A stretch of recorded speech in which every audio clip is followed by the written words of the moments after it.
Boa noite. Então vamos começar agora o nosso Paula Responde e eu vou começar pela pergunta do YouTube. A Lindsay Camargo perguntou o seguinte: como a gente faz para apagar da nossa memória os acontecimentos ruins? Bom, pessoal, geralmente pensamentos ruins a gente tem que pensar que a nossa atenção é um alimento para o cérebro. O que eu quero dizer com isso? Quanto mais a gente dá atenção a um problema, a um pensamento negativo, mais ele cresce, mais ele fica forte. Então a gente tem que primeiro diferenciar o que é um pensamento ruim inútil, que eu não posso pensar, ou na verdade, como a Lindsay falou aqui, eu não quis expor ela, mas ela mandou uma mensagem de que ela passou por um trauma, uma situação muito ruim. E com isso ela não consegue tirar aquela situação ruim da cabeça. Quando é uma situação que nos aconteceu, muitas vezes as pessoas nos dão o conselho de parar de pensar. Ai, não pensa. Por exemplo, eu fui assaltada. Aí a gente fica pensando, ai, não pensa sobre o assunto, tá muito impressionada. Isso acaba sendo um erro, pessoal, porque a pessoa que está com trauma, com um acontecimento ruim na cabeça, ela, em geral, ela precisa pensar e elaborar alguma reflexão sobre o assunto. Por quê? Porque quando ela for pensar de novo, quando ela for relatar o que aconteceu, ela vai fazer o que a gente vai chamar de ressignificação, que é eu contar a história. E quanto mais eu for refletindo sobre o que me aconteceu, eu vou acrescentando novas memórias àquela mesma situação. Então, por exemplo, eu fui assaltada, eu chego em casa muito impressionada, fico apavorada pensando no acontecimento. Aí eu conto para minha mãe o que aconteceu. No outro dia eu vou contar na minha terapia. Quando eu for lembrar do acontecimento, do relato, eu nunca mais vou me lembrar só da situação. Sempre vai ter aquele meu relato que eu fiz para minha mãe, ela vai ter agregado novas memórias à situação. Então, eu vou estar ressignificando com uma memória mais afetiva, com palavras mais de conforto. Então aquela minha experiência não foi só o assalto. Eu fui assaltada e a minha mãe me falou isso quando eu contei a situação para ela, quando eu desabafei. Então, quando se refere a um acontecimento ruim, a gente tem mais a que falar sobre o assunto mesmo. E ir elaborando até aquilo ali mesmo se desgastar. E a gente entender que a gente já elaborou, já viu algum lado bom daquela situação e já aceitou o que aconteceu. Então vai depender de que tipo de pensamento negativo que a gente está alimentando. Muitas vezes as pessoas pensam que não é bom falar sobre algo ruim que nos aconteceu, mas é bom falar. Por exemplo, a gente vê muito entre casais, por exemplo, casais terem traumas, por exemplo, uma traição, uma mágoa, uma mentira, que eles ficam anos com aquilo, que fica um silêncio, um desconforto silencioso entre eles. Por quê? Porque eles não conversam sobre o assunto. Quando, na verdade, é importante conversar, entender por que aconteceu, deixar bem esclarecido se a pessoa se arrependeu, o que levou o erro. Então, é mito aquilo que a gente fala de que é melhor não falar sobre coisa ruim. O que é melhor é a gente não alimentar pensamento ruim inútil, que é aquele pensamento que eu fico pensando, aquilo vai dar errado. Eu tenho uma prova, eu vou mal na prova. Amanhã eu tô preocupada porque amanhã eu não sei se eu vou sair ou não. Esse pensamento inútil que só gera ansiedade, que não vai mudar em nada eu pensar naquilo, não tem objetivo e não vai me trazer resultado nenhum. Isso é melhor não pensar. Agora, se me acontecer uma situação ruim, como no caso da Lindsay, que ela falou que aconteceu uma situação ruim na escola, com a professora, aí ela tem que conversar. Seja com alguém, um desabafo, quando é algo que a gente não quer dividir, né, com ninguém que a gente conhece, confidencial, é perfeita terapia. Se não tá fazendo terapia, pode conversar com o psiquiatra, com o médico. Então a gente tem que conversar sobre o assunto, sempre. Um trauma, né? Um trauma mais importante, que a gente tem vergonha de falar para os outros, não deveria, a vítima nunca deveria ter vergonha. Mas falando na vida prática, sim, sentem vergonha, o que aconteceu comigo. E a gente precisa conversar exatamente para perder a culpa e a vergonha. É o caso, por exemplo, de abusos na infância. Eu já conheci pessoas adultas, né, pacientes, que foram abusadas na infância e nunca falaram disso com ninguém. Me dizem assim, olha, agora na terapia tu é a primeira pessoa que eu tô conversando que eu fui abusado na infância. E o que acontece, pessoal? Ela levou essa dor, ela ficou pensando que era culpada, ela ficou com vergonha, só pra ela assim dividir com ninguém.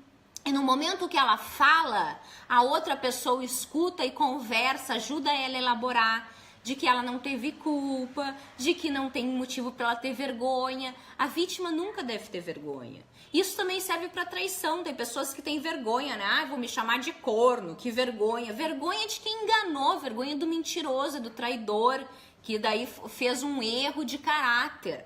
Vergonha é quem fez o erro. Nunca a pessoa pode sentir vergonha por ter confiado, por ter sido uma vítima de uma situação ruim. Então a gente não tem que ter vergonha, a gente tem que trabalhar e falar. Falando nisso também, emendando um pouco, que a gente sempre conversa sobre depressão, tem um mito muitas vezes, né? Antigamente, até mesmo na faculdade de psicologia, a gente estudava que não pergunta para o paciente deprimido se ele pensa em se matar, porque vai estar induzindo ele, vai estar dando ideia. Isso é a maior bobagem, ninguém dá uma ideia dessa, pelo contrário.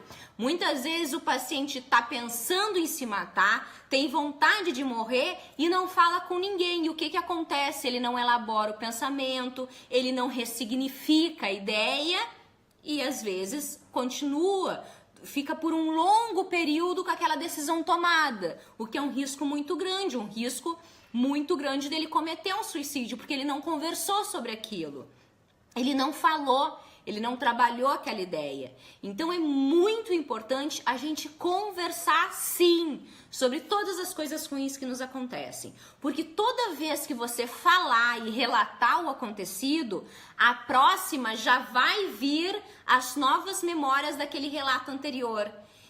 E você vai ressignificando aquela história, vai colocando novas informações, novas lembranças.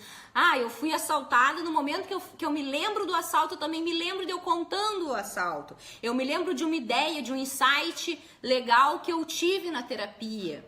Eu me lembro ali, quando eu falo que eu fiquei desesperada, eu já lembro da situação que eu tava ali contando pra minha mãe, a minha mãe fez um chá, eu já agreguei nessa situação ruim uma memória afetiva. Então é muito bom a gente, cada vez mais, a gente contar, até aquilo não nos causar mais um desconforto muito grande. Contar, desabafar, falar o que aconteceu, trabalhar a ideia, até a gente começar a tirar o lado bom disso. Até a gente aceitar que aquilo me aconteceu. Eu não tenho motivo de ter vergonha, eu não tenho por que me sentir culpada, foi isso.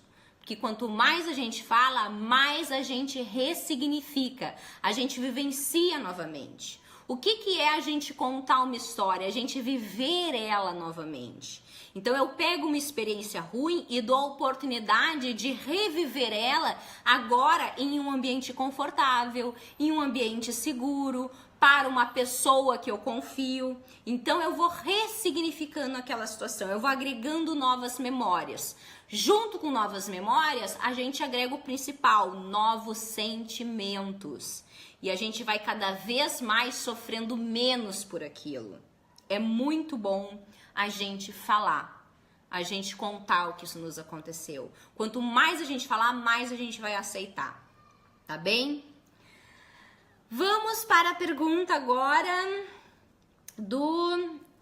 esse aí, Instagram, tá bem? Tô vendo vocês aí escrevendo. A Fernanda Neves, é muito estranho alguém simplesmente escolhe e não gosta de outra pessoa sem motivo.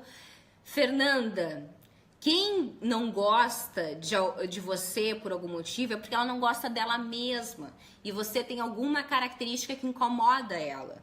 alguma coisa que mexe com ela, alguma pessoa que lembra ela, a gente não pode tentar entender a cabeça de outra pessoa, porque pode ser, gente, às vezes a gente não sabe por que uma pessoa não gosta de nós, é uma história que só aconteceu na cabeça dela, a gente não faz nem ideia.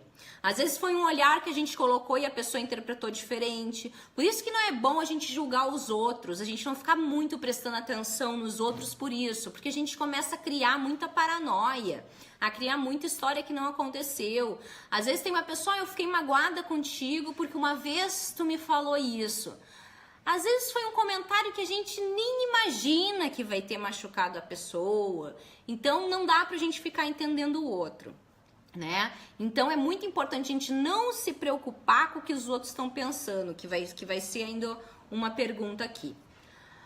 O Edu Mar no Instagram escreveu o seguinte: é possível com treinamento desenvolver a capacidade de enxergar a vida de maneira mais positiva? Digo isso porque tento reprogramar meus pensamentos, mas quase sempre sem êxito. Ainda vou reiniciar a psicoterapia. Bom, muito bom a pergunta do Edu. Sim, é possível. Ter um pensamento otimista é questão de treino. A gente pode aprender. Não é assim, eu sou pessimista e ponto. Não, você pode mudar. Isso é um comportamento. A gente pode ter uma reestruturação cognitiva, mudar os nossos pensamentos. E é possível sim a gente treinar. Pessoal, começa agora. É simplesmente a gente começar a treinar e a se acostumar a pensar positivo, a ver o lado bom das coisas. Não é ser fora da realidade, não é o ficar fantasiando que é tudo muito bom. O otimista saudável, ele não é maluco de ficar tudo é maravilhoso, a vida é linda. Não, o otimista ele tem confiança de que as coisas vão dar certo. Ele é otimista. Mas ele também sabe que pode dar errado. E se der errado, ele vai saber lidar com isso. Vocês veem a diferença? Não é não cogitar que dê errado. É eu saber lidar com dar errado. E a mesma coisa, tem pessoas que têm muita dificuldade de tomar uma decisão. Por quê? Porque ela não cogita, ela não aceita a possibilidade de tomar a decisão errada. E tomar uma decisão errada não quer dizer que a pessoa é imatura, não quer dizer que a pessoa não sabe pensar, não sabe decidir. Maturidade não é nunca tomar decisões erradas. Maturidade é eu saber lidar com as consequências da decisão que eu tomei. E o otimista é assim. Ele tem confiança suficiente para saber que ele vai fazer, vai dar o melhor dele, vai fazer de tudo para que dê certo, mas que se não der certo, ele vai respirar fundo e vai saber lidar com a situação, vai pensar num plano B, vai pensar as alternativas que ele tem agora. Então é isso. O otimista, ele tem uma visão positiva das situações. Ele tem uma perspectiva boa de futuro.